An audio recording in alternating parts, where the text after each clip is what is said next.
നമസ്കാരം. Good morning കേരളത്തിലേക്ക് പ്രിയ പ്രേക്ഷകർക്ക് സ്വാഗതം. പുതിയ ദിവസം, പുതിയ ശുഭാപ്തി വിശ്വാസം, പ്രതീക്ഷകൾ, ലക്ഷ്യങ്ങൾ, ഇതൊക്കെയാണ് ഇന്ന് നമ്മുടെ മുന്നിലുള്ളത്. ലക്ഷ്യങ്ങളെന്ന് പറഞ്ഞപ്പോഴാണ് ഇന്നിപ്പോൾ നമ്മുടെ പാറ്റക്കുഞ്ഞുങ്ങളെല്ലാം തെരുവീതിയിലേക്ക് ഇറങ്ങുകയാണ്.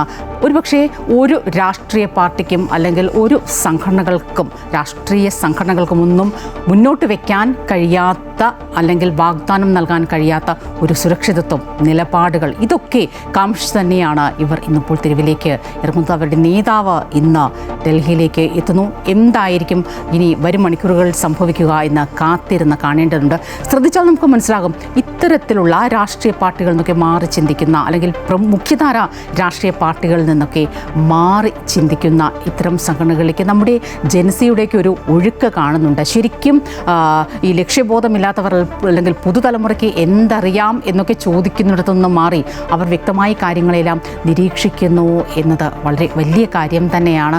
സമാനമായി തന്നെ മനസ്സിലാക്കുന്നത്, ഇപ്പോൾ കഴിഞ്ഞ ദിവസം അണ്ണാമലൈ, BJP വിട്ട അണ്ണാമലൈ 8 മണിക്കൂറിനകത്ത് 8,64,000-ത്തിലധികം പേരുടെ ഒരു പിന്തുണ അദ്ദേഹത്തിൻ്റെ വിത്ത് ലീഡ്, സാധാരണക്കാരൻ്റെ രാഷ്ട്രീയം ഉയർത്തിപ്പിടിക്കുന്ന പാർട്ടി എന്ന ഒരു പേരോടുകൂടി അദ്ദേഹം മാറി ചിന്തിച്ച് നടന്നു തുടങ്ങിയിരിക്കുന്നു. അതിലേക്ക് ഈ പറഞ്ഞതുപോലെ 8,64,000-ത്തിൽ കൂടുതൽ യുവാക്കളുടെ, ഒരു പുതിയ തലമുറയിൽപ്പെട്ടവരുടെയൊക്കെ ഒരു ഒഴുക്ക് കാണാൻ സാധിക്കും. സ്വാഭാവികമായും ഇത്തരം സംഘടനകളിലൊക്കെ അവർ വലിയ പ്രതീക്ഷ വയ്ക്കുന്നു എന്നതാണ് ഏറ്റവും പ്രത്യാശ പകരുന്നത്. പക്ഷേ ഇതിൻ്റെയൊക്കെ ഒരു ഭാവി എന്തായിരിക്കുമെന്നൊരു ആശങ്ക ഒരുപക്ഷെ പോലുള്ള സംഘടനകളുടെ അവരുടെ ഒരു അവർക്ക് എന്താണ് സംഭവിച്ചത് എന്ന് നമ്മുടെ മനസ്സിൽ കിടക്കുന്നത് കൊണ്ട് തന്നെ അതിൻ്റെ ഒരു ഭാവിയെക്കുറിച്ചുള്ള, ഈ സംഘടനകളുടെയൊക്കെ ഒരു ഭാവിയെക്കുറിച്ചുള്ള ആശങ്കയും നമ്മുടെയൊക്കെ മനസ്സിലുണ്ട്. സംസ്ഥാനത്തേക്ക് വരികയാണെങ്കിൽ സംസ്ഥാനത്ത് കാലവർഷം പൊടി പൊടിക്കുകയാണ്. 5 ജില്ലകളിൽ, വടക്കൻ ജില്ലകളിൽ ഇന്നിപ്പോൾ റെഡ് അലേർട്ടുണ്ട്. 4 ജില്ലകളിൽ വിദ്യാഭ്യാസ സ്ഥാപനങ്ങൾക്ക് അവധിയാണ്. എല്ലാവരും സൂക്ഷിച്ചിരിക്കുക, സുരക്ഷിതരായിരിക്കുക. നമുക്കറിയാം, വയനാട്, മുണ്ടക്കൈ, ചുരൽമല മേഖലയിലൊക്കെ സംഭവിച്ചത്. ഈ പ്രത്യേകിച്ച് നാളെ അവധി കൂടിയാണ്. അപ്പോൾ ഒന്ന് പുറത്തേക്ക് ഇറങ്ങാം. ഇങ്ങനെയുള്ള സ്ഥലങ്ങളിലേക്കൊക്കെ പോകുന്നവർ, തീരപ്രദേശത്തേക്ക് അല്ലെങ്കിൽ മലയോര മേഖലകളിലേക്കൊക്കെ പോകുന്നവർ തൽക്കാലം ആ യാത്രയൊക്കെ ഒന്ന് മാറ്റിവെക്കുക, സൂക്ഷിക്കുക, സുരക്ഷിതരായിരിക്കുക. നമുക്ക് ഹെഡ്ലൈൻസ് നോക്കാം. സംസ്ഥാനത്ത് കാലവർഷം ശക്തം. 5 വടക്കൻ ജില്ലകളിൽ റെഡ് അലർട്ട്. കോഴിക്കോട്, വയനാട്, കണ്ണൂർ, കാസർഗോഡ് ജില്ലകളിലെ വിദ്യാഭ്യാസ സ്ഥാപനങ്ങൾക്ക് അവധി. മലയോര മേഖലകളിൽ ജാഗ്രതാ നിർദ്ദേശം. മത്സ്യബന്ധനത്തിന് വിലക്ക്.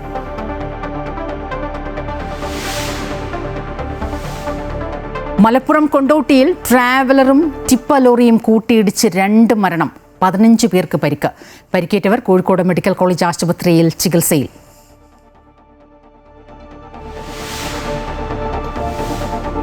കോക്രോച്ച് ജനതാ പാർട്ടിയുടെ ജന്തർ മന്ദറിലെ പ്രതിഷേധം ഇന്ന്. CJP സ്ഥാപകൻ അഭിജിത്ത് ദീപ് കെ രാവിലെ ഡൽഹിയിലെത്തും. രാജ്യതലസ്ഥാനത്ത് സുരക്ഷ വർദ്ധിപ്പിച്ചു. പ്രതിഷേധത്തിന് പോലീസ് അനുമതിയില്ല. ചീഫ് ജസ്റ്റിസ് സൂര്യകാന്തിന്റെ പ്രഭാഷണത്തിനിടെ ലണ്ടനിൽ വിദ്യാർത്ഥികളുടെ പ്രതിഷേധം. കോക്രോച്ച് പാർട്ടിയുമായി ബന്ധപ്പെട്ട ചോദ്യം ചോദിച്ചത് മര്യാദ ലംഘനമെന്ന് ജസ്റ്റിസ്.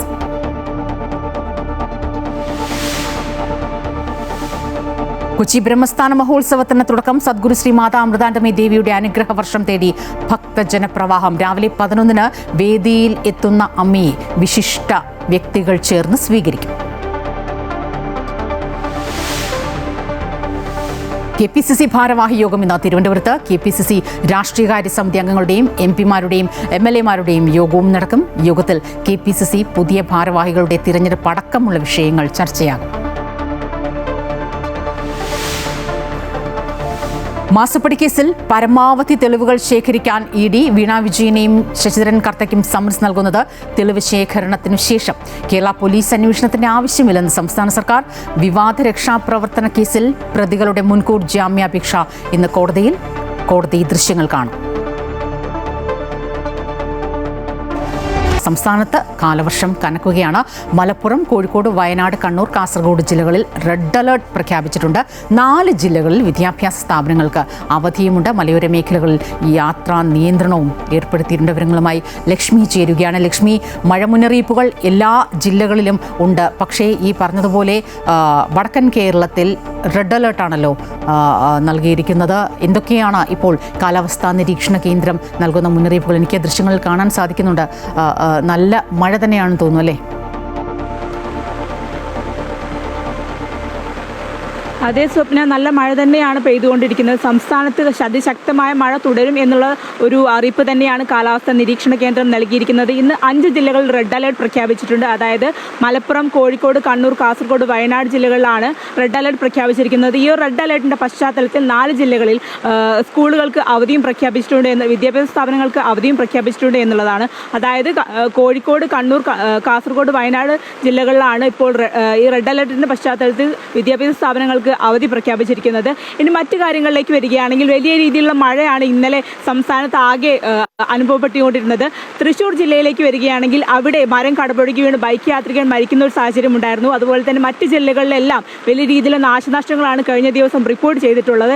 ഇതെല്ലാം എടുത്തു നോക്കുകയാണെങ്കിൽ വലിയ രീതിയിലുള്ള സുരക്ഷാ മുൻകരുതലുകളാണ് ജില്ലകളെല്ലാം സ്വീകരിച്ചിരിക്കുന്നത്. കോഴിക്കോട് ജില്ലയിലേക്ക് വരികയാണെങ്കിൽ അവിടെ മലയോര മേഖലകൾ, അതായത് വിലങ്ങാട് പ്രത്യേകിച്ചും നമ്മൾ ഓർമ്മിപ്പിക്കേണ്ട ഒരു കാര്യമാണ്.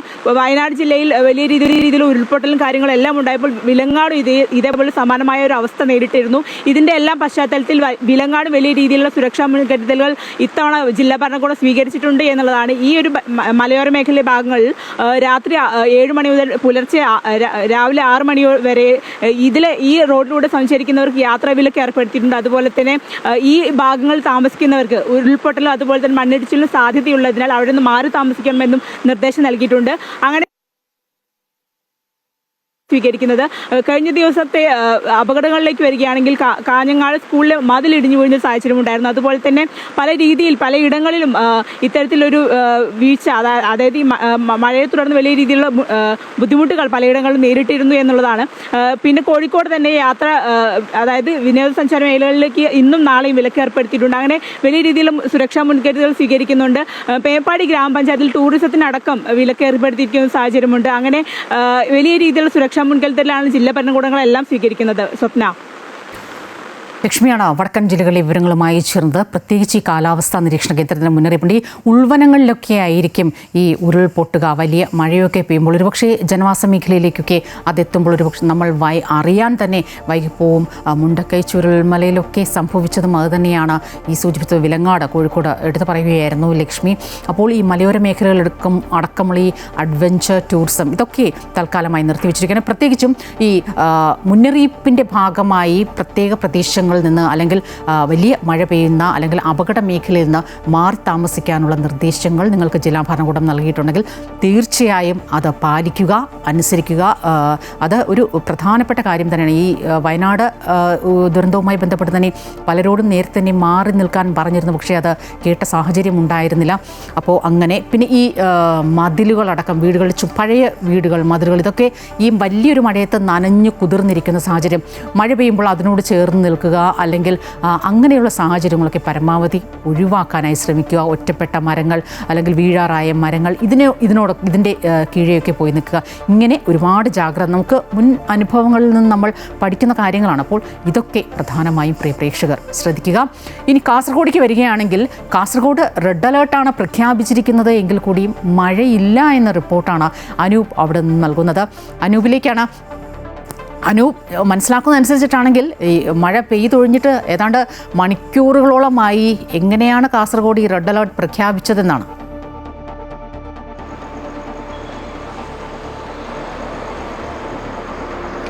സ്വപ്ന, വളരെ തെളിഞ്ഞൊരു അന്തരീക്ഷമാണ് കാസർഗോഡുള്ളത്. ഇപ്പോൾ കാണുന്നത് ദൃശ്യങ്ങളിൽ കാസർഗോഡ് പുതിയ ബസ് സ്റ്റാൻഡ് പരിസരത്ത് നിന്നുള്ളതാണ്. ടൗണിൽ തെളിഞ്ഞ കാലാവസ്ഥയാണ്. ജില്ലയിൽ എവിടെയും തന്നെ മഴയില്ല എന്ന് പറയണം. കേന്ദ്ര കാലാവസ്ഥാ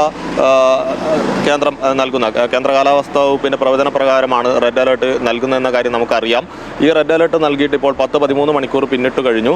വൈകിട്ട് 5 മണിയോടുകൂടിയാണ് കാസർഗോഡ് ജില്ലയിൽ റെഡ് അലേർട്ട് പ്രഖ്യാപിച്ചുകൊണ്ടുള്ള വിവരം കഴിഞ്ഞ ദിവസം വൈകിട്ട് വരുന്നത്. എന്നാൽ ഇപ്പോൾ 10-13 മണിക്കൂർ പിന്നിടുമ്പോൾ ആ ഒരു സമയം മുതൽ ഇങ്ങോട്ട് മഴയില്ല. കഴിഞ്ഞ ദിവസം വൈകിട്ട് 5 മണി 6 മണി മുതൽ മഴയില്ല. ഇപ്പോൾ ഏതാണ്ട് 7 മണി കഴിഞ്ഞപ്പോൾ എവിടെയും മഴയില്ല എന്നൊരു റിപ്പോർട്ടാണ് നമുക്ക് ലഭിക്കുന്നത് ജില്ലയിൽ നിന്നും. അതേസമയം ജാഗ്രതാ നിർദ്ദേശങ്ങളെല്ലാം തന്നെ ഈ റെഡ് അലേർട്ട് അതിതീവ്ര മഴ ഉണ്ടാകുമെന്ന പ്രവചനത്തിൻ്റെ നിരീക്ഷണത്തിൻ്റെ അടിസ്ഥാനത്തിൽ നൽകി നൽകിയിരുന്നു. വിദ്യാഭ്യാസ സ്ഥാപനങ്ങൾക്ക് അവധി പ്രഖ്യാപിക്കുകയുണ്ടായി. പ്രൊഫഷണൽ കോളേജുകൾക്ക്, CBSE വിദ്യാലയങ്ങൾക്ക്, അംഗൻവാടികൾക്ക് ഉൾപ്പെടെ അവധി എന്ന ഒരു അറിയിപ്പും ജില്ലാ ഭരണകൂടത്തിൻ്റെ ഭാഗത്തുനിന്ന് വരികയുണ്ടായി. പക്ഷേ വളരെ തെളിഞ്ഞൊരു അന്തരീക്ഷമാണ് കാസർഗോഡ് ജില്ലയിൽ കാണുന്നത്. മറ്റൊരു കാര്യം കൂടി പറയേണ്ടത്, കാലാവസ്ഥയെ കേരളത്തിലെ കാലവർഷത്തെ ദുർബലമാക്കുന്ന എൽ നിനോ പ്രതിഭാസത്തിന് സാധ്യതയുണ്ടെന്ന ഒരു റിപ്പോർട്ടും കാലാവസ്ഥാ വിദഗ്ധരുടെ ഭാഗത്തു നിന്ന് വന്നിരുന്നു. പസഫിക് സമുദ്രത്തിൽ ജലതാപനില ഉയരുന്നത് ഇത് സെപ്റ്റംബർ മാസം വരെയുള്ള മഴയും അത് കഴിഞ്ഞുള്ള തുലാവർഷത്തെയും ബാധിക്കുമെന്ന റിപ്പോർട്ടും ഇതിനിടയിൽ വരികയുണ്ടായി. ഇത്തരത്തിലുള്ളൊരു പ്രതിഭാസത്തിലേക്ക് കൂടി പോകുന്നുണ്ടോ എന്ന് നമ്മൾ ഈ ഒരു സമയത്ത് വിലയിരുത്തേണ്ടതുണ്ട്. കാരണം കാലാവസ്ഥയെ ദുർബലപ്പെടുത്തുന്ന രീതിയിൽ, മൺസൂൺ ദുർബലമാകുന്ന രീതിയിൽ ഇപ്പോൾ വളരെ തെളിഞ്ഞൊരു കാലാവസ്ഥയാണ് നേരത്തെ പ്രവചിച്ചതിൽ നിന്നും വ്യത്യസ്തമായി ഇപ്പോൾ കാണുന്നത്. സ്വപ്ന, ജില്ലയിൽ റെഡ് അലേർട്ടാണ് കാസർഗോഡ് ജില്ലയിൽ പ്രഖ്യാപിച്ചിരിക്കുന്നത്. പക്ഷേ നല്ല തെളിഞ്ഞ കാലാവസ്ഥ. പക്ഷേ ഈ കാലവർഷത്തിൻ്റെ ഒരു പ്രത്യേകത എന്താണെന്ന് വെച്ചാൽ, നമ്മൾ പ്രതീക്ഷിക്കാതെ അപ്രതീക്ഷിതമായിട്ടാണ് ആകാശമെല്ലാം ഇരുണ്ടുകൂടി പെട്ടെന്ന് മഴ പെയ്ത് വരുന്നൊരു സാഹചര്യമുണ്ട്. അതുകൊണ്ട് തന്നെ ജാഗ്രതാ നിർദ്ദേശം നൽകിയിട്ടുണ്ടെങ്കിൽ സ്വാഭാവികമായും ആ ജാഗ്രതാ നിർദ്ദേശങ്ങൾ പാലിക്കുക. റെഡ് അലേർട്ട് ഉണ്ട് എന്ന് നമ്മൾ മനസ്സിലാക്കി പ്രവർത്തിക്കുക. ഇന്ന് രാവിലെ പുലർച്ചെ സംഭവിച്ച ഒരു അപകട വാർത്തയിലേക്കാണ്. മലപ്പുറം കൊണ്ടോട്ടിയിൽ വാഹനാപകടമുണ്ടായി. 2 പേർ മരിച്ചു, 10 പേർക്ക് പരിക്കുണ്ട്. ട്രാവലറും ടിപ്പർ ലോറിയും കൂട്ടിയിടിച്ചാണ് അപകടമുണ്ടായത് എന്നാണ് മനസ്സിലാക്കുന്നത്. 5 പേരുടെ നില ഗുരുതരമെന്നായിരുന്നു തുടക്കത്തിലുള്ള സൂചനകൾ. പക്ഷേ ഇവരുടെയൊക്കെ ആരോഗ്യനില തൃപ്തികരമാണ് എന്നാണ് അവസാനം നമുക്ക് മനസ്സിലാക്കാൻ സാധിക്കുന്നത്. കൊട്ടിയൂർക്ക് പോകുന്ന സംഘം സഞ്ചരിച്ച വാഹനമാണ് അപകടത്തിൽ പെട്ടത്. അരവിന്ദൻ ചേരുകയാണ് വിവരങ്ങളുമായി. അരവിന്ദൻ, വലിയൊരു അപകടം തന്നെ സംഭവിച്ചിരിക്കുന്നു. ആ ട്രാവലറിൻ്റെ രൂപം കണ്ടാൽ നമുക്ക് മനസ്സിലാകും. 2 പേർ മരിച്ചു. ബാക്കിയുള്ളവരുടെ നില എങ്ങനെയാണ് ഇപ്പോൾ? എന്തുകൊണ്ട് അപകടം സംഭവിച്ചു എന്നാണ് മനസ്സിലാക്കാൻ സാധിക്കുന്നത്? സ്വപ്ന, ഇന്ന് പുലർച്ചെ 1:30 കൊണ്ടോട്ടിക്കടുത്ത് പെരിയമ്പലം എന്ന് പറയുന്ന സ്ഥലത്ത് ദേശീയപാതയിൽ വെച്ച് ഇത്തരത്തിലൊരു അപകടമുണ്ടായത്. ട്രാവലറും അതുപോലെ തന്നെ ട്രിപ്പറും കൂട്ടിയിടിക്കുകയായിരുന്നു. എന്തായാലും കനത്ത മഴയായിരുന്നു ഈ സമയത്ത് പ്രദേശത്തുണ്ടായിരുന്നത്. ഇത് കാരണമാണ് അപകടം ഉണ്ടായത് എന്നാണ്, കനത്ത മഴയിലാണ് അപകടം ഉണ്ടായത് എന്നാണ് പ്രാഥമികമായി മനസ്സിലാക്കാൻ സാധിക്കുന്നത്. കൊട്ടിയൂർ തീർത്ഥാടനത്തിന് പോവുകയായിരുന്നു ട്രാവലറിലുള്ള സംഘം. ഏതാണ്ട് 12 പേരാണ് ട്രാവലറിൽ ഉണ്ടായിരുന്നത്. ട്രാവലർ ട്രക്കിൽ ഇടിക്കുകയായിരുന്നു. ഇതിനെ തുടർന്നാണ് അപകടം ഉണ്ടായത്.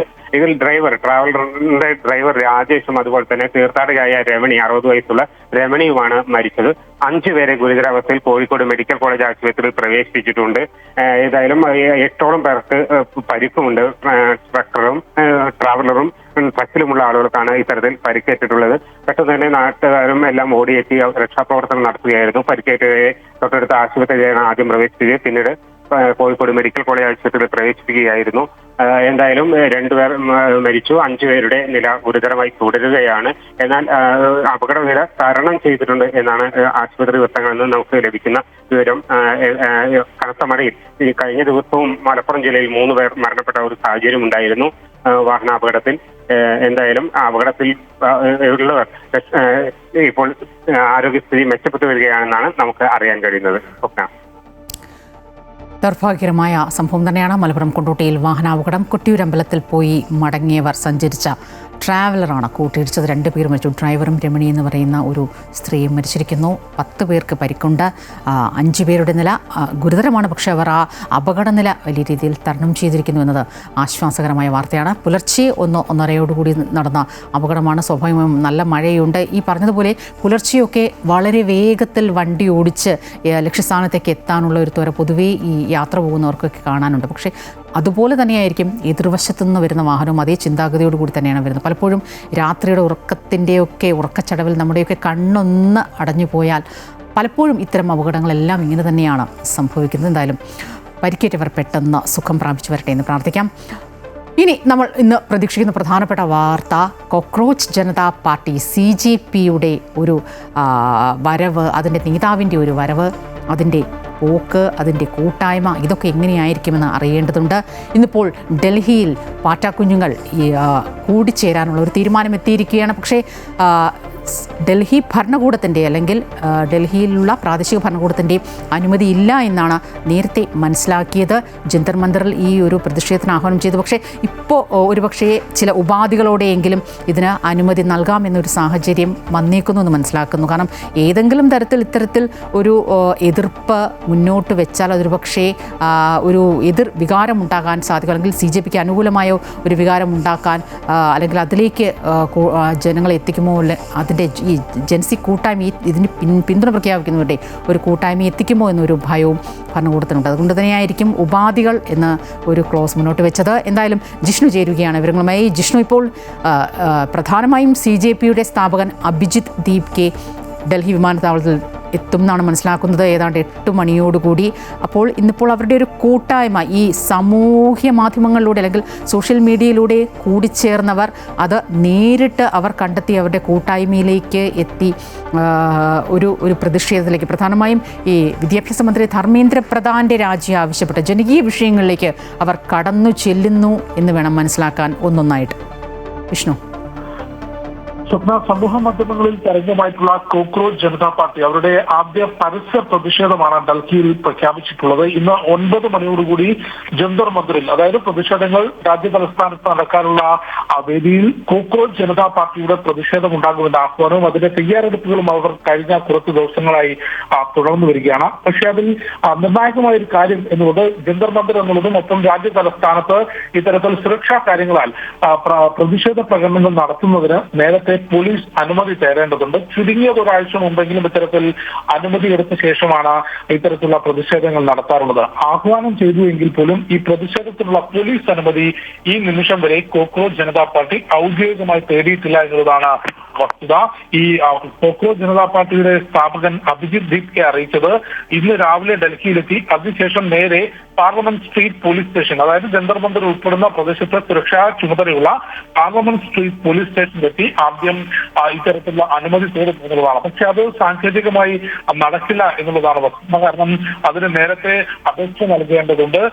ഇന്റലിജൻസ് വിഭാഗം അക്കാര്യം പരിശോധിച്ച് അതിനുശേഷമാണ് സുരക്ഷാ അനുമതി നൽകുക. അതുകൊണ്ട് സാങ്കേതികമായ ഒരു അനുമതി ഈ പ്രതിഷേധത്തിന് നൽകാനുള്ള സാധ്യതയില്ല. അങ്ങനെയെങ്കിൽ ഈ അഭിജിത്ത് ദീപ്കെ ഇന്നിപ്പോൾ ഡൽഹി വിമാനത്താവളത്തിൽ അല്പസമയത്തിനെത്തും. സ്വാഭാവികമായും അദ്ദേഹത്തെ പിന്തുണയ്ക്കുന്നവർ, ഈ CJP പാർട്ടിയെ പിന്തുണയ്ക്കുന്നവരെല്ലാം അദ്ദേഹത്തെ സ്വീകരിക്കാൻ എത്തണ്ട എന്ന് അദ്ദേഹം പറഞ്ഞുവെങ്കിൽ കൂടിയും ഇവരെത്താനുള്ള സാധ്യതയുണ്ട്. ഈ അനുമതി ലഭിക്കാത്ത സാഹചര്യത്തിൽ അവിടെ മുതലേ ഒരുപക്ഷെ ഇവരെല്ലാം ഒരുമിച്ച് വരാനുള്ളൊരു സാധ്യതയുണ്ട്. അപ്പോൾ ഇതിനെയൊക്കെ നേരിടാൻ എന്ത് നടപടിയാണ് സ്വീകരിച്ചിരിക്കുന്നത്? നിലവിൽ ഡൽഹി പോലീസ് ഉന്നതതല യോഗം ഇന്നലെ തന്നെ ചേർത്തിരുന്നു. ഇന്റലിജൻസ് റിപ്പോർട്ട് വിശദമായി പരിശോധിച്ചു. നിലവിൽ പോലീസ് ഏതെങ്കിലും സുരക്ഷാ പ്രശ്നങ്ങൾ, ക്രമസമാധാന പ്രശ്നങ്ങളിലേക്ക് ഈ വിഷയം പോയാൽ ഇടപെടാം എന്നുള്ള രീതിയാണ് അല്ലെങ്കിൽ ഒരു നിലപാടാണ് ഡൽഹി പോലീസ് നിലവിൽ സ്വീകരിച്ചതെന്നാണ് മനസ്സിലാക്കുന്നത്. വിമാനത്താവളത്തിൽ രാവിലെ 8 മണിയോടുകൂടി അഭിജിത്ത് ദീപ്കെ എത്തും എന്നാണ് മനസ്സിലാക്കുന്നത്. നിലവിൽ CJP ആഹ്വാനം ചെയ്തത് വിമാനത്താവളത്തിന്റെ പരിസരത്തേക്ക് ആരും എത്തേണ്ടതില്ല. പ്രതിഷേധം ആഹ്വാനം ചെയ്ത ജന്തർ മന്ദിർ ഒപ്പം പാർലമെന്റ് സ്ട്രീറ്റ് പോലീസ് സ്റ്റേഷൻ പരിധിയിലേക്ക് ആ സ്ഥലത്തേക്ക് മാത്രം CJPയുടെ ആഹ്വാനം അനുസരിച്ച് ആളുകൾ എത്തിയാൽ മതി എന്നുള്ളതാണ്. പക്ഷേ വിമാനത്താവളത്തിലും അഭിജിത്ത് ദീപ്കയെ സ്വീകരിക്കാൻ ആളുകൾ എത്തുമെന്നാണ് മനസ്സിലാക്കുന്നത്. സോനം വാങ്ചുക് ഉൾപ്പെടെയുള്ള ആക്ടിവിസ്റ്റുകൾ വിമാനത്താവളത്തിലേക്ക് എത്തുന്നുണ്ട്. അതുകൊണ്ട് വിമാനത്താവളത്തിൽ നിന്ന് ഇത്തരത്തിലൊരു വലിയ ആൾക്കൂട്ടം ഉണ്ടാവുകയാണെങ്കിൽ സുരക്ഷാ സേന എന്ത് നടപടി സ്വീകരിക്കും എന്നുള്ളത് നിർണായകമാകും. അവിടെ വെച്ച് തന്നെ ഒരു സുരക്ഷാ നടപടിയിലേക്ക് പോവുകയാണെങ്കിൽ അവർക്ക് പാർലമെന്റ് സ്ട്രീറ്റ് പോലീസ് സ്റ്റേഷനിലേക്ക് എത്താനോ അല്ലെങ്കിൽ ഇത്തരത്തിലൊരു പ്രതിഷേധ പ്രകടനത്തിലേക്ക് പോകാനോ സാധിക്കില്ല. മറിച്ച് വിമാനത്താവളത്തിൽ അത്തരത്തിൽ വലിയ ആൾക്കൂട്ടം ഉണ്ടായിട്ടില്ല എങ്കിൽ അഭിജിത്ത് ദീപ്കെ നേരെ എത്തുന്നത് പാർലമെന്റ് സ്ട്രീറ്റ് പോലീസ് സ്റ്റേഷനിലേക്കായിരിക്കും. അവിടെ നിന്നായിരിക്കും പിന്നീട് തുടർന്നുള്ള കാര്യപരിപാടികൾ തീരുമാനിക്കുക. ഏതായാലും ഡൽഹി പോലീസ് ഇന്നലെ ഉന്നതതല യോഗം ചേർന്നുകൊണ്ട് തീരുമാനിച്ചത് ഏതെങ്കിലും സുരക്ഷാ പ്രശ്നങ്ങൾ, ക്രമസമാധാന പ്രശ്നങ്ങളിലേക്കോ വലിയ ആൾക്കൂട്ടങ്ങളിലേക്കോ പോവുകയാണെങ്കിൽ മാത്രം അതിലൊരു നിയമ നടപടി, പോലീസിന്റെ ഇടപെടൽ ഉണ്ടാകാം. അതല്ലെങ്കിൽ അത് അത്തരത്തിലൊരു പ്രതിഷേധം നടത്തി പിരിയട്ടെ, അതിനുശേഷം അതിന്റെ ഭാവി നിയമ നടപടികൾ സ്വീകരിക്കാം എന്നൊരു നിലപാടാണ് നിലവിൽ ഡൽഹി പോലീസ് സ്വീകരിച്ചത്. കോക്രോച്ച് ജനതാ പാർട്ടിയുടെ പ്രതിഷേധം നടക്കാനിരിക്കുകയാണ് ജന്തർ മന്ദിറിൽ. എന്തായാലും ഭരണകൂടത്തിൻ്റെ അനുമതി ലഭിച്ചിട്ടില്ല എന്ന് തന്നെയാണ് ജിഷ്ണു പറയുന്നത്. അപ്പോൾ ഇനിയിപ്പോൾ എങ്ങനെയായിരിക്കും വരും മണിക്കൂറുകൾ? അല്പസമയത്തിനകം അഭിജിത്ത് ദീപ്കെ ഡൽഹി വിമാനത്താവളത്തിലിറങ്ങും. അത് കഴിഞ്ഞ് അദ്ദേഹം എന്താകും ചെയ്യുക, അദ്ദേഹത്തോടൊപ്പം ആരൊക്കെ ഉണ്ടാകും എന്നതടക്കമുള്ള കാര്യങ്ങൾ നമ്മൾ കാത്തിരിക്കുകയാണ്. എന്താണ് സംഭവിക്കുന്നത് എന്നറിയാൻ വിദ്യാഭ്യാസ മന്ത്രി ധർമ്മേന്ദ്ര പ്രധാൻ്റെ രാജി തന്നെയാണ് പ്രധാനമായും ഇന്ന് ഇപ്പോൾ ഈ പ്രതിഷേധത്തിനൊരു കാരണമായി, അല്ലെങ്കിൽ ഈ പ്രതിഷേധത്തിൽ ഇവർ ഉയർത്തിപ്പിടിക്കുന്നതാണ് മനസ്സിലാക്കാൻ സാധിക്കുന്നത്. ഇതുമായി ചേർത്ത് വായിക്കേണ്ടതാണ് ചീഫ് ജസ്റ്റിസ് സൂര്യകാന്തിൻ്റെ പ്രഭാഷണത്തിനിടെ വിദ്യാർത്ഥികളുടെ പ്രതിഷേധമുണ്ടായിരിക്കുന്നു. ലണ്ടനിലെ ബിർക്ബർഗ് യൂണിവേഴ്സിറ്റിയിൽ നടത്തിയ പ്രഭാഷണത്തിനിടെയാണ് ഒരു വിഭാഗം വിദ്യാർത്ഥികൾ പ്രതിഷേധിക്കുകയും പരിപാടി അലങ്കോലപ്പെടുത്തുകയും ചെയ്തത്. ആർട്ടിഫിഷ്യൽ ഇൻ്റലിജൻസും അന്താരാഷ്ട്ര നിയമവും എന്ന വിഷയത്തിൽ സംസാരിക്കവെയാണ് പ്രതിഷേധമുണ്ടായത്. പ്രഭാഷണത്തിന് ശേഷമുള്ള ചോദ്യോത്തരവേളയിൽ സദസ്സിലുണ്ടായിരുന്ന വിദ്യാർത്ഥികൾ തർക്കിച്ചു. ഈ പാറ്റ പരാമർശം ചൂണ്ടിക്കാട്ടിയായിരുന്നു ചീഫ് ജസ്റ്റിസിനോട് വിദ്യാർത്ഥികൾ ചോദ്യം ചോദിച്ചത്. എന്നാൽ പ്രതിഷേധം അപലപനീയവും ജനാധിപത്യ മര്യാദകൾക്ക് നിരക്കാത്തതുമാണെന്ന് ലണ്ടനിലെ ഇന്ത്യൻ ഹൈക്കമ്മീഷൻ വിമർശിച്ചു. അഭിപ്രായ വ്യത്യാസങ്ങൾ മാന്യമായ രീതിയിൽ പ്രകടിപ്പിക്കണമെന്നും ഹൈക്കമ്മീഷൻ ആവശ്യപ്പെടുകയുണ്ടായി. മാസപ്പടി കേസിൽ പരമാവധി വിവരങ്ങൾ ശേഖരിക്കാൻ തീരുമാനിച്ചിരിക്കുകയാണ് ഇ.ഡി. വീണ വിജയനും ശശിധരൻ കർത്തയ്ക്കും സമ്മൻസ് നൽകുന്നതിന് മുൻപ് ഈ തെളിവ് ശേഖരമെല്ലാം പൂർത്തിയാക്കാനാണ് നീക്കം. കേരള പോലീസ് അന്വേഷണത്തിൻ്റെ ആവശ്യമില്ല എന്ന നിലപാടിലാണ് സംസ്ഥാന സർക്കാർ. ഏറ്റവും പുതിയ വിവരങ്ങളുമായി എ.ടി. അശ്വതി ചേരുകയാണ്. അശ്വതി, ഈ തെളിവ് ശേഖരണം അതാണ് പ്രധാനം. അതിനുശേഷം മാത്രമേ വീണ തൈക്കണ്ടിക്കടക്കം ശശിധരൻ കർത്തയ്ക്കടക്കം സമൻസ് നൽകുന്നതിനുള്ള ഈ തെളിവുകളുടെ അടിസ്ഥാനത്തിൽ നൽകാൻ സാധിക്കുകയുള്ളൂ. ഇപ്പോൾ ഈ തെളിവ് ശേഖരണം എങ്ങനെയാണ് മുന്നോട്ട് പോകുന്നത്? ഒപ്പം സംസ്ഥാന സർക്കാർ ഇക്കാര്യത്തിൽ പ്രത്യേകിച്ചൊരു അന്വേഷണത്തിൻ്റെ കാര്യമില്ല എന്ന് പറഞ്ഞിരിക്കുന്നു. നമ്മൾ തിരുവനന്തപുരത്തെ വീണ വിജയൻ്റെ വീട്ടിൽ നടന്ന, അല്ലെങ്കിൽ പ്രതിപക്ഷ നേതാവിൻ്റെ വീട്ടിൽ നടന്ന റെയ്ഡിനിടയിൽ നടന്ന പ്രതികരണങ്ങളിൽ കൂടി നമ്മൾ ഈ ഒരു നിസ്സംഗഭാവം സർക്കാരിൻ്റെ, അല്ലെങ്കിൽ നേതാക്കളുടെ, മന്ത്രിമാരുടെ അടക്കം ആ നിസ്സംഗഭാവം നമ്മൾ കണ്ടതാണ്.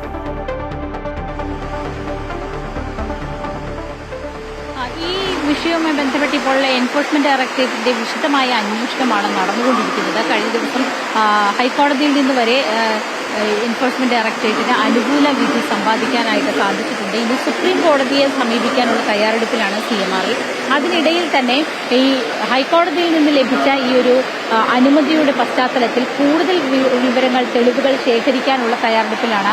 അത് നടന്നുകൊണ്ടിരിക്കുകയാണ്. അതാണ് EDയുടെ ഭാഗത്തു നിന്നുണ്ടായിരിക്കുന്നത്. ഇന്നലെ ED ഡയറക്ടർ കൊച്ചിയിലെ ഓഫീസിലെത്തി ഉദ്യോഗസ്ഥരുമായും അതുപോലെ തന്നെ അഭിഭാഷക പാനലിലുള്ള ആളുകളുമായിട്ട് കൂടിക്കാഴ്ച നടത്തിയിരുന്നു. നിലവിൽ ഇതുവരെയുള്ള അന്വേഷണത്തിൽ തൃപ്തി രേഖപ്പെടുത്തുകയാണ് ഡയറക്ടർ രാഹുൽ നവീൻ ചെയ്തിരിക്കുന്നത്.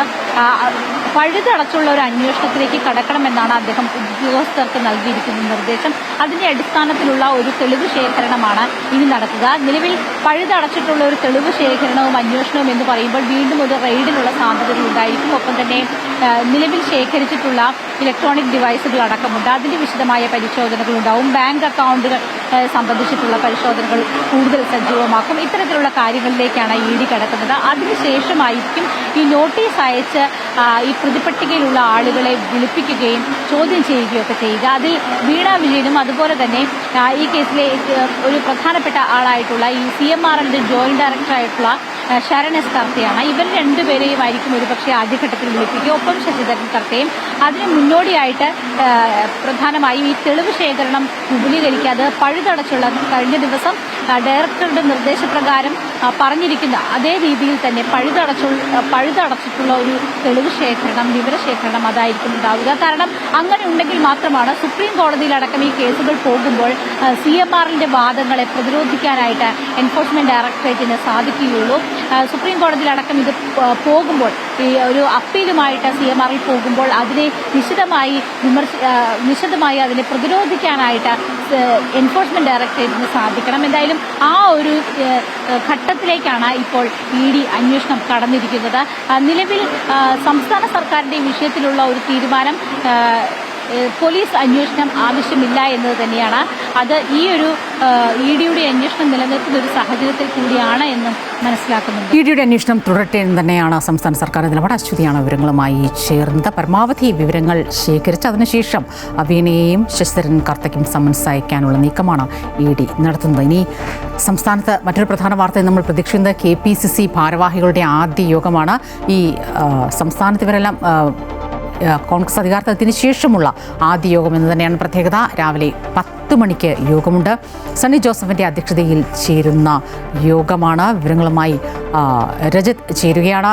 രജത്, ഈ MLA-മാരായി കഴിഞ്ഞ അല്ലെങ്കിൽ പുതിയ പദവികളിലൊക്കെ മാറിക്കഴിഞ്ഞതിന് ശേഷം ഈ ജില്ലാ ഭാരവാഹിത്വത്തിൽ ഇരുന്നവർ ഈ ഒരു പദവികളിലേക്ക് മാറിക്കഴിഞ്ഞതിന് ശേഷം ഇനി ആ പദവികളെല്ലാം അവിടെയെല്ലാം ആളുകളെ ഫില്ല് ചെയ്യേണ്ട സാഹചര്യമുണ്ട്. സ്വാഭാവികമായും അതുമായി ബന്ധപ്പെട്ട പുനഃസംഘടനയുമായി ബന്ധപ്പെട്ട ചർച്ചകൾ തന്നെയല്ലേ പ്രധാനമായും നടക്കുക. അതിനപ്പുറം മറ്റെന്തെങ്കിലും കാര്യങ്ങൾ പരിഗണിക്കുന്നുണ്ടോ? സ്വപ്ന, തീർച്ചയായും അത് തന്നെയാണ്. KPCC ഭാരവാഹികളുടെ യോഗമാണ് ഇന്ന് നടക്കുന്നത്. KPCC ഭാരവാഹികളുടെ യോഗത്തിൽ പ്രധാനമായും ചർച്ചാ വിഷയമാവുക ഈ DCCയിലും അതുപോലെ തന്നെ KPCCകളിലും പുതിയ ഭാരവാഹികളെ തിരഞ്ഞെടുക്കുന്നതുമായി ബന്ധപ്പെട്ട കാര്യങ്ങളായിരിക്കും പ്രധാന ചർച്ചയാവുക എന്ന കാര്യത്തിൽ സംശയമില്ല. കാരണം KPCC ഭാരവാഹികളിൽ ഒട്ടുമിക്ക ആളുകളും മന്ത്രിമാർ ആയ ഒരു സാഹചര്യമുണ്ട്. അവരുടെ ജോലി തിരക്കുകൾ കൂടി കണക്കെടുത്തുകൊണ്ട് ഇവരെ മാറ്റി പുതിയ ആളുകളെ ഇവിടേക്ക് നിയമിക്കേണ്ടതുണ്ട്. പാർട്ടിയുടെ കാര്യങ്ങൾ കൃത്യമായി തന്നെ നടപ്പാക്കുന്നതിൻ്റെ ഭാഗമായി തന്നെ ചുമതലകൾ നൽകേണ്ടതുണ്ട്. ആ ചുമതലകൾ നടത്തിക്കൊണ്ടു പോകുന്നതിനായി മന്ത്രിമാരായിട്ടുള്ള പലർക്കും അവർക്ക് അവരുടേതായ തിരക്കുകളുണ്ട് എന്നൊരു വിലയിരുത്തലാണ് KPCC പ്രസിഡന്റ് അടക്കം. അതുകൊണ്ട് തന്നെ KPCC നേതൃത്വത്തിലേക്ക് നേതൃനിരയിലേക്ക് വർക്കിംഗ് പ്രസിഡന്റുമാർ അടക്കമുള്ളവർ മന്ത്രിമാരായി സ്ഥാനമേറ്റ് കഴിഞ്ഞിട്ടുണ്ട്. അവർ അവരുടേതായ തിരക്കുകളുമായി പോകുന്നു. അതുകൊണ്ട് തന്നെ ഇതിൻ്റെ തെരഞ്ഞെടുപ്പ് അടക്കമുള്ള കാര്യങ്ങൾ ഇന്നത്തെ യോഗത്തിൽ ചർച്ചയാകും എന്ന കാര്യത്തിൽ സംശയമില്ല. മറ്റ് MLA-മാരുടെയും അതുപോലെ തന്നെ MP-മാരുടെയും യോഗം ഇതിന് പിന്നാലെ ചേരുന്നുമുണ്ട്. അങ്ങനെ വിശാലമായൊരു യോഗം തന്നെയാണ് ഇന്ന് KPCCയിൽ ചേരുന്നത്. രാവിലെ മുതൽ തന്നെ തുടങ്ങുന്ന യോഗം വൈകിട്ട് വരെ തുടരാനുള്ള സാധ്യത തന്നെയാണ് ഉള്ളത്. അതുകൊണ്ട് തന്നെ ഈ കാര്യങ്ങളൊക്കെ വിശദമായി ചർച്ച ചെയ്യുകയും ചെയ്യും. ഒപ്പം തന്നെയാണ് മന്ത്രിമാരുടെ പേഴ്സണൽ സ്റ്റാഫിലേക്ക് അടക്കം ആളുകളെ തിരഞ്ഞെടുക്കേണ്ട ഒരു സാഹചര്യമുണ്ട്. കൂടുതൽ അപേക്ഷകൾ ഇതിനോടകം തന്നെ ലഭിച്ചിട്ടുണ്ട്. ആ അപേക്ഷകളൊക്കെയും പരിഗണിക്കപ്പെടേണ്ടതുണ്ട്. ഒപ്പം KPCC പ്രസിഡന്റിൻ്റെ സ്റ്റാഫിൽ ബന്ധു നിയമനവുമായി ബന്ധപ്പെട്ടുകൊണ്ടുള്ള കാര്യങ്ങളടക്കം ചർച്ചയായിട്ടുണ്ട്. ആ കാര്യങ്ങളൊക്കെ ഒരുപക്ഷെ ഇന്നത്തെ യോഗത്തിൽ ചർച്ചയായേക്കും എന്നാണ് നമുക്ക് മനസ്സിലാക്കാൻ കഴിയുന്നത്. ഒപ്പം തന്നെ നേരത്തെ സൂചിപ്പിച്ചതുപോലെ വിവിധ കമ്മീഷനുകളും വിവിധ സ്ഥലങ്ങളിലേക്ക് പാർട്ടി നിയമനങ്ങളൊക്കെ തന്നെ നടത്തേണ്ടതുണ്ട്. അവ സംബന്ധിച്ച ഘടകകക്ഷികൾക്കടക്കം ഏതൊക്കെ സീറ്റുകൾ അല്ലെങ്കിൽ ഏതൊക്കെ കോർപ്പറേഷനുകളിൽ അല്ലെങ്കിൽ ഏതൊക്കെ സ്ഥാപനങ്ങളിൽ സ്ഥാനങ്ങൾ നൽകണം എന്നത് സംബന്ധിച്ചുള്ള ചർച്ചകളൊക്കെയും വിവിധ വിഷയങ്ങൾ ചർച്ച ചെയ്യുകയാണ് KPCC ഭാരവാഹി സമിതി. ഒപ്പം രജിത്ത്, ഈ CPM സംസ്ഥാന സമിതി ഇപ്പോൾ നാളെ തുടങ്ങാനിരിക്കുകയാണല്ലോ. ഈ തിരഞ്ഞെടുപ്പ് പരാജയം മാത്രമായിരിക്കുമോ, അതിൻ്റെ ഒരു വിശകലനം മാത്രമായിരിക്കുമോ സമിതി ചർച്ച ചെയ്യുക? ഈ നിയമസഭാ ഉപതെരഞ്ഞെടുപ്പിലെ CPM CPI മൂപ്പിളമ തർക്കമടക്കം ഇതിലേക്ക് വരുമോ?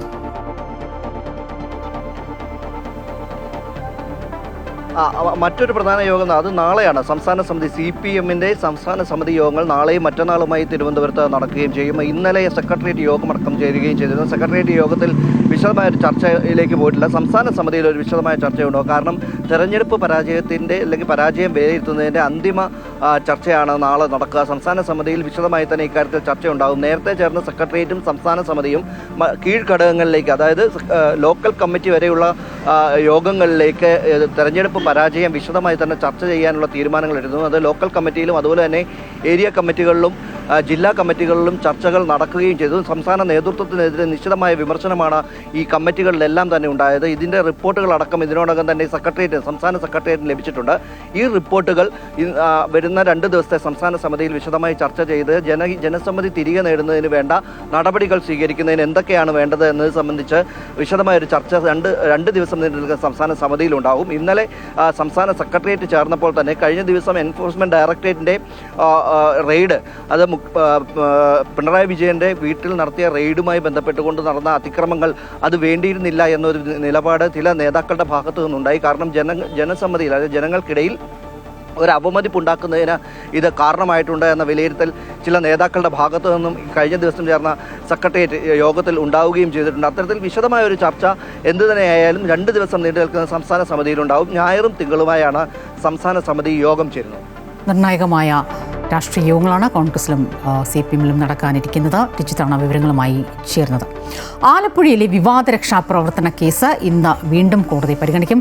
ഡിജിറ്റൽ തെളിവുകളിൽ വ്യക്തത വരുത്താമെന്ന പ്രോസിക്യൂഷൻ പറഞ്ഞതിനെ തുടർന്നാണ് കോടതിയുടെ നടപടി. വിവരങ്ങളുമായി അജയ് ശിരികൻ. അജയ്, കഴിഞ്ഞ ദിവസം ഈ കോടതി വിശദമായ വാദം കേട്ടു, പക്ഷേ രൂക്ഷമായ വിമർശനവും അന്വേഷണ സംഘത്തിന് നേരെ ഉയർത്തിയിരുന്നല്ലോ. സ്വപ്ന, തീർച്ചയായും അത് തന്നെയാണ്. ഈ കേസ് തുടക്കം മുതൽ തന്നെ ഇത് റിപ്പോർട്ട് സമർപ്പിക്കുന്നതിൽ ഗുരുതരമായ വീഴ്ച പ്രോസിക്യൂഷനും ഒപ്പം ഈ പ്രത്യേക അന്വേഷണ സംഘത്തിനും ഉണ്ടായിട്ടുണ്ട് എന്നുള്ളതാണ് ഏറ്റവും പ്രധാനപ്പെട്ട കാര്യം. അത് തന്നെയാണ് കോടതി ആവർത്തിച്ച് ചോദിക്കുകയും ചെയ്ത സാഹചര്യം ഉണ്ടായത്. കോടതി ചില നിരീക്ഷണങ്ങളും ചോദ്യങ്ങളും ഈ പ്രോസിക്യൂഷനോടും ഒപ്പം പ്രതിഭാഗത്തോടും ചോദിച്ചിരുന്നു. അതായത് ഏറ്റവും പ്രധാനപ്പെട്ട കാര്യം, ഈ ഡോക്ടർ നൽകിയിട്ടുള്ള ആദ്യ റിപ്പോർട്ടിൽ ഗുരുതരമായ പരിക്കിനെ സംബന്ധിച്ച് സൂചിപ്പിച്ചിരുന്നില്ല, അല്ലെങ്കിൽ ഒരു ജീവന് ഭീഷണി ഉണ്ടാകുന്ന തരത്തിലേക്കുള്ള ഒരു മുറിവ് ഉണ്ടായിട്ടുള്ളതെന്ന് സംബന്ധിച്ച് ഡോക്ടർ സൂചിപ്പിച്ചിരുന്നില്ല. ഒപ്പം തന്നെ തലയുടെ ഏത് ഭാഗത്താണ് മുറിവ് ഉണ്ടായിട്ടുള്ളത് എന്നതിനെ സംബന്ധിച്ചും വ്യക്തമായിട്ടുള്ളൊരു വ്യക്തത വരുത്തുവാൻ ഇവർക്ക് പ്രോസിക്യൂഷന് സാധിച്ചില്ല എന്നുള്ളൊരു നിരീക്ഷണം കോടതിയുടെ ഭാഗത്തുണ്ടായിരുന്നു. ഒപ്പം തന്നെ ഈ കേസുമായി ബന്ധപ്പെട്ട ചില നിരീക്ഷണങ്ങൾ കോടതി നടത്തി. അതായത് ഈ ഗൺമാൻമാർ അതിൽ വാഹനത്തിൽ നിന്ന് പുറത്തിറങ്ങിയത് അവരുടെ ജോലിയുടെ ഭാഗമായിട്ടാണ് എന്നൊരു നിരീക്ഷണം കോടതിയുടെ ഭാഗത്തുണ്ടായി. അതോടൊപ്പം തന്നെ ഇവർ ഉപയോഗിച്ചിരുന്ന ആയുധം, അല്ലെങ്കിൽ ഉപയോഗിച്ചത് അവർക്ക് അനുവദിച്ച് നൽകിയിട്ടുള്ള വസ്തുവാണ് ഈ മർദ്ദനത്തിന് വേണ്ടി ഉപയോഗിച്ചത് എന്ന നിരീക്ഷണവും കോടതിയുടെ ഭാഗത്തുണ്ടായിരുന്നു. പ്രോസിക്യൂഷനെ സംബന്ധിച്ച് ശക്തമായിട്ടുള്ള തെളിവുകൾ എന്തുകൊണ്ട് ഹാജരാക്കുന്നില്ല എന്നുള്ള ചോദ്യവും കോടതി ഉന്നയിച്ചിരുന്നു. ഇത് തിടുക്കപ്പെട്ട് എന്തിനാണ് 308 വകുപ്പ് ചുമത്തിയത് എന്ന ചോദ്യവും കോടതിയുടെ ഭാഗത്ത് ഉണ്ടായി എന്നുള്ളതാണ്. എന്തായാലും ഇന്ന് വിശദമായിട്ടുള്ള റിപ്പോർട്ട് വീണ്ടും SIT സമർപ്പിക്കുമെന്നാണ് നാം മനസ്സിലാക്കുന്നത്. അതിൽ ഈ കോടതി ചോദിച്ചിട്ടുള്ള ചോദ്യങ്ങൾക്കുള്ള മറുപടിയും ഉണ്ടാകും എന്നാണ് മനസ്സിലാക്കുന്നത്. ഈ ഡിജിറ്റൽ തെളിവുകൾ കാത്തിരിക്കുന്ന വിശദമായ റിപ്പോർട്ട് ഇപ്പോൾ SIT സമർപ്പിക്കാനിരിക്കുന്നു. ആലപ്പുഴയിലെ വിവാദ രക്ഷാപ്രവർത്തന കേസ് വീണ്ടും കോടതിയുടെ പരിഗണനയിൽ എത്തുകയാണ്. അജയാണ് വിവരങ്ങളുമായി ചേർന്നത്. CBSE +2 പുനർമൂല്യനിർണ്ണയത്തിന് അപേക്ഷിക്കാനുള്ള സമയം ഒരു ദിവസം കൂടി നീട്ടിയിരിക്കുന്നു. നാളെ രാത്രി വരെ വിദ്യാർത്ഥികൾക്ക് അപേക്ഷ നൽകാമെന്ന് അധികൃതർ അറിയിച്ചു. ഇന്ന് രാത്രി വരെയായിരുന്നു അപേക്ഷ നൽകാനുള്ള സമയം നിശ്ചയിച്ചിരുന്നത്. എന്നാൽ പുനർമൂല്യനിർണ്ണയത്തിന് അപേക്ഷിക്കാനുള്ള വെബ്സൈറ്റിൽ വീണ്ടും സാങ്കേതിക തകരാർ നേരിട്ടതോടുകൂടിയാണ് ഒരു ദിവസം കൂടി നീട്ടി നൽകിയത്. ഉന്നത വിദ്യാഭ്യാസ സ്ഥാപനങ്ങളിലേക്കുള്ള പ്രവേശന നടപടികൾ ആരംഭിച്ചതിനാൽ പുനർമൂല്യനിർണ്ണയം വൈകുന്നത് വിദ്യാർത്ഥികളെ ആശങ്കയിലാക്കുന്നുണ്ട്. നേരത്തെ പരീക്ഷയിലും പുനർമൂല്യനിർണ്ണയത്തിലും CBSE ചെയർമാൻ ഉൾപ്പെടെയുള്ളവരെ മാറ്റിക്കൊണ്ട് കടുത്ത നടപടി വിദ്യാഭ്യാസ മന്ത്രാലയം സ്വീകരിച്ചിരുന്നു.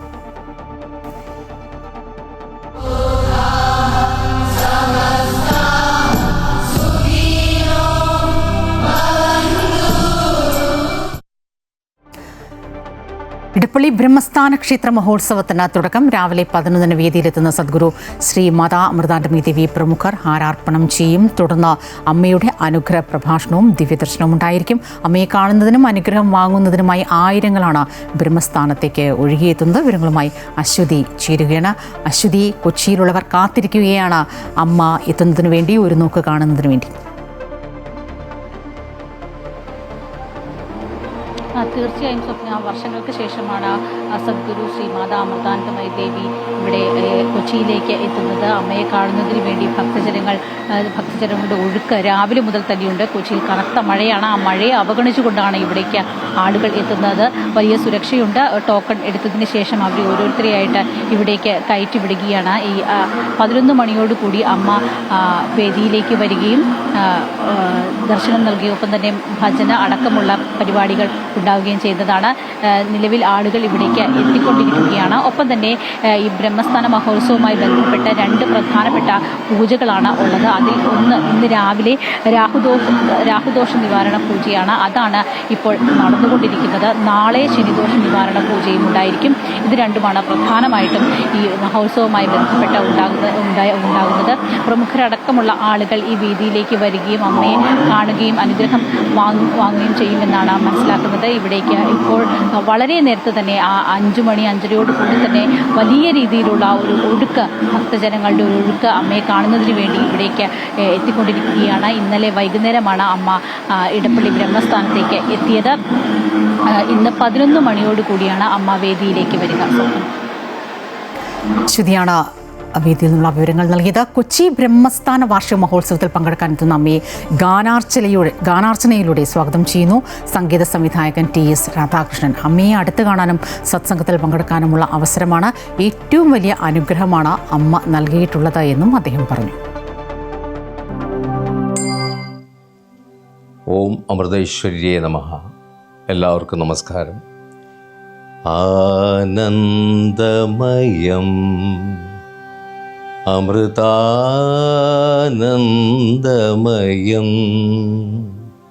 അമ്മ നാമം ജപിക്കുമീ നിലയം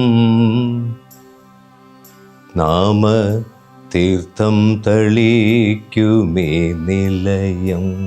നമുക്ക് വീണ്ടും അമ്മയെ അടുത്ത് കാണാനും അമ്മയുടെ സത്സംഗത്തിൽ പങ്കുചേരുവാനും അമ്മയുടെ ഭജനയിൽ പങ്കുചേരുവാനും കിട്ടുന്ന ഒരു അസുലഭമായ സൗഭാഗ്യം. ഇത് അമ്മ നമുക്ക് തരുന്ന ഏറ്റവും വലിയ അനുഗ്രഹമാണ്. അമ്മയുടെ എല്ലാ കാരുണ്യ പ്രവർത്തനങ്ങളും നമ്മുടെ ജീവിതത്തിൽ എത്രത്തോളം അതിനെ നമ്മൾ കാണുന്നു എന്നുള്ളതാണ് അമ്മയുടെ ഏറ്റവും വലിയ സന്തോഷം. 6 വർഷത്തിന് ശേഷമുള്ള അമ്മയുടെ ഈ സന്ദർശനം എല്ലാ അമ്മയുടെ മക്കൾക്കും ഒരു സൗഭാഗ്യമായി തീരട്ടെ എന്ന് മാത്രം ഞാൻ അമ്മയോട് പ്രാർത്ഥിച്ചുകൊണ്ട് അമ്മയുടെ ദർശനവും ആശ്ലേഷവും വലിയ ആഹ്ലാദവും ആശ്വാസവും പകരുന്നതാണെന്ന് Kochi Amrita school of medicine vice പ്രിൻസിപ്പലും ന്യൂറോളജി വിഭാഗം തലവനുമായ ഡോക്ടർ എ ആനന്ദകുമാർ പറഞ്ഞു. അമ്മ 6 വർഷത്തിന് ശേഷം കൊച്ചിയിലേക്ക് വരികയാണ്. അതിൻ്റെ സന്തോഷത്തിലാണ് ഞങ്ങളെല്ലാവരും. എന്തുകൊണ്ടാണ് അമ്മ വരുമ്പോൾ ഇത്ര സന്തോഷം എന്ന് ഞാൻ എന്നോട് തന്നെ ചോദിക്കുകയാണ്. ഞാൻ വർഷങ്ങൾക്ക് മുമ്പ് 90കളിലാണെന്ന് തോന്നുന്നു ഞാൻ അമ്മയെ ആദ്യമായിട്ട് കാണുന്ന സന്ദർഭം ഞാൻ ഓർക്കുകയാണ്. അമ്മ ചേർത്ത് പിടിച്ചപ്പോൾ എന്തിനെന്നറിയാതെ എൻ്റെ കണ്ണിൽ നിന്നും കണ്ണുനീർ ധാരധാരയായിട്ട് ഒഴുകി. അത് വേറൊരു തലത്തിലേക്ക് നമ്മുടെ മനസ്സിനെ അമ്മ കൊണ്ടുപോകുന്നത് കൊണ്ടാണെന്ന് ഞാൻ പിന്നീടാണ് മനസ്സിലാക്കുന്നത്. എൻ്റെ ജീവിതത്തിലെ ആദ്യത്തെ അനുഭവമായിരുന്നത്. അതുകൊണ്ട് തന്നെ അമ്മ ഇവിടെ ആയാലും വള്ളിക്കാവിലായാലും അമ്മയുടെ ദർശനം കിട്ടുക, അമ്മയുടെ കരവലയത്തിൽ നിമിഷങ്ങളെങ്കിലും നിൽക്കാൻ കഴിയുക എന്ന് പറയുന്നത് ഒരു വലിയ പുണ്യമാണെന്ന് ഞാൻ കരുതുന്നു. അമ്മയെ കാണാനും അനുഗ്രഹം വാങ്ങാനുമുള്ള തയ്യാറെടുപ്പിലാണ് താൻ അടക്കമുള്ളവരെന്ന് Kochi mayor V K Minimol പറഞ്ഞു. വളരെയേറെ സന്തോഷമാണ്. കൊച്ചിയുടെ മേയറായി ഞാൻ ചുമതല ഏറ്റെടുത്തതിന് ശേഷം ആദ്യമായിട്ടാണ് അമ്മ എറണാകുളത്തേക്ക് വരുന്നത്. തീർച്ചയായും അമ്മയെ കാണുന്നതിനും അമ്മയുമായിട്ട് ഒരു നിമിഷം അത് കണ്ട് അനുഗ്രഹം വാങ്ങിക്കുന്നതിനുള്ള തയ്യാറെടുപ്പിലാണ് ഞങ്ങളുമുള്ളത്. തീർച്ചയായും അത് വളരെ സന്തോഷം നൽകുന്ന ഈ അവസരത്തിൽ എല്ലാവിധ ആശംസകളും 2 ദിവസത്തെ പരിപാടിക്ക് കൊച്ചിയുടെ മേയർ എന്ന രീതിയിലുള്ള അറിയിക്കുകയാണ്. എല്ലാവരുടെയും ഒരു സാന്നിധ്യ സഹകരണങ്ങളൊക്കെ ആ പരിപാടിക്ക് ഉണ്ടാവണമെന്ന് കൂടി അഭ്യർത്ഥിക്കുന്നു.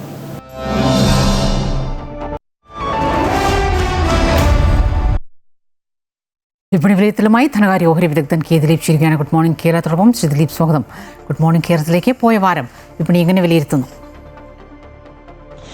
വളരെ വലിയ തോതിലുള്ള കയറ്റിറക്കങ്ങൾക്കിടയിലും കഴിഞ്ഞ ആഴ്ച വിപണിയിൽ നഷ്ടമായിരുന്നു. മുൻനിര ഓഹരി സൂചികളായ നിഫ്റ്റിയും സെൻസെക്സും 0.7% നഷ്ടത്തിലാണ് വ്യാപാരം അവസാനിപ്പിച്ചത്. റിസർവ് ബാങ്കിന്റെ പണനയ അവലോകനത്തിന് ശേഷം രാജ്യത്തിന്റെ നടപ്പ് സാമ്പത്തിക വർഷ വളർച്ചാ അനുമാനം 6.6% കുറച്ചിരുന്നു. മാത്രമല്ല പണപ്പെരുപ്പ നിരക്ക് 5.1% ഉയർത്തുകയും ചെയ്തു. ഈ അനുമാനങ്ങളിൽ ഉണ്ടായിട്ടുള്ള ഒരു വ്യത്യാസം വിപണിയെ സംബന്ധിച്ചിടത്തോളം വളരെ പ്രധാനപ്പെട്ടത് തന്നെയാണ്.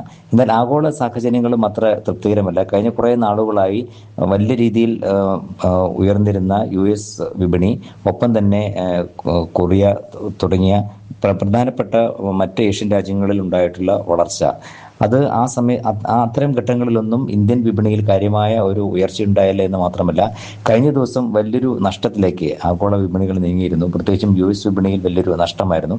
പ്രധാനപ്പെട്ട കാരണം അവിടുത്തെ മികച്ച ജോബ് ഡാറ്റ, തൊഴിൽ ഡാറ്റ ഇനി അവിടെ ഒരു പലിശ നിരക്കുകൾ കുറയാനുള്ള സാധ്യത ഇല്ലാതാക്കി എന്നുള്ളതിൻ്റെ ഒരു ആശങ്കയിലാണ് വലിയൊരു വിൽപ്പന ഉണ്ടായത്.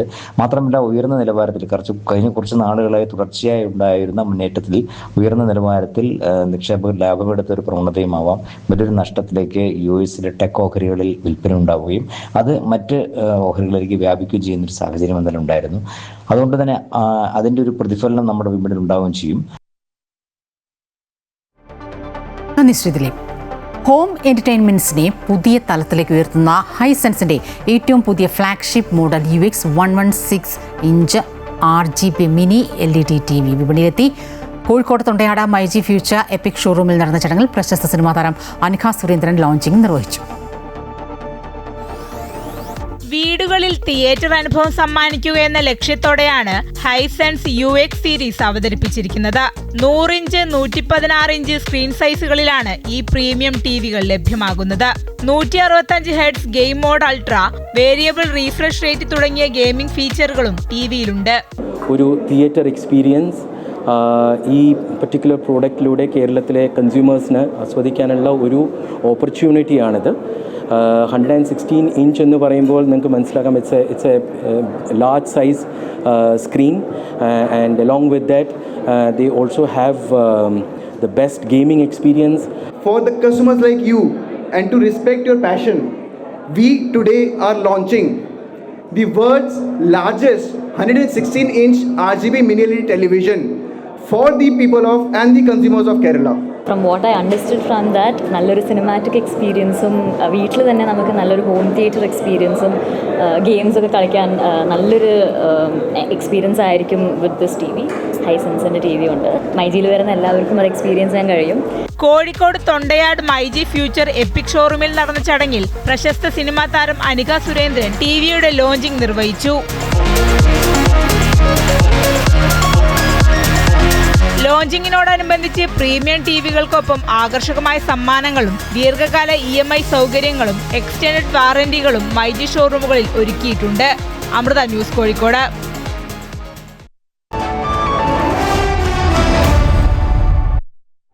ഇന്ത്യ അഫ്ഗാനിസ്ഥാൻ ടെസ്റ്റിന് ഇന്ന് തുടക്കം. ന്യൂ ചണ്ഡീഗഡിലെ മുള്ളൻപൂർ സ്റ്റേഡിയത്തിലാണ് മത്സരം. ഇരു ടീമുകളും തമ്മിലുള്ള രണ്ടാമത്തെ ടെസ്റ്റാണിത്. 2018 നടന്ന ഏക ടെസ്റ്റിൽ അജിങ്ക്യ രഹാനെയുടെ നേതൃത്വത്തിലുള്ള ഇന്ത്യൻ ടീം ജയിച്ചിരുന്നു. ടെസ്റ്റ് ഫോർമാറ്റിൽ അഫ്ഗാന്റെ അരങ്ങേറ്റ മത്സരം കൂടിയായിരുന്നു ഇത്. ഇതുവരെ 12 മത്സരങ്ങൾ മാത്രമാണ് അഫ്ഗാൻ കളിച്ചിട്ടുള്ളത്. അതിൽ 4 മത്സരങ്ങൾ വിജയിച്ചിട്ടുണ്ട്. മുൻനിര ബാറ്റർ ഹഷ്മത്തുള്ള ഷാഹിദിയാണ് അഫ്ഗാനെ നയിക്കുന്നത്. ശുഭ്മാൻ ഗില്ലിന്റെ നേതൃത്വത്തിലുള്ള ഇന്ത്യൻ ടീമിന്റെ വൈസ് ക്യാപ്റ്റൻ KL രാഹുലാണ്. റിപ്പോർട്ടർ ഗുഡ് മോർണിംഗ് കേരളം പൂർണ്ണമാവുകയാണ്. കൂടുതൽ വാർത്തകൾ അമൃത ന്യൂസ് യൂട്യൂബ് ചാനലിൽ തുടരും. നമസ്കാരം.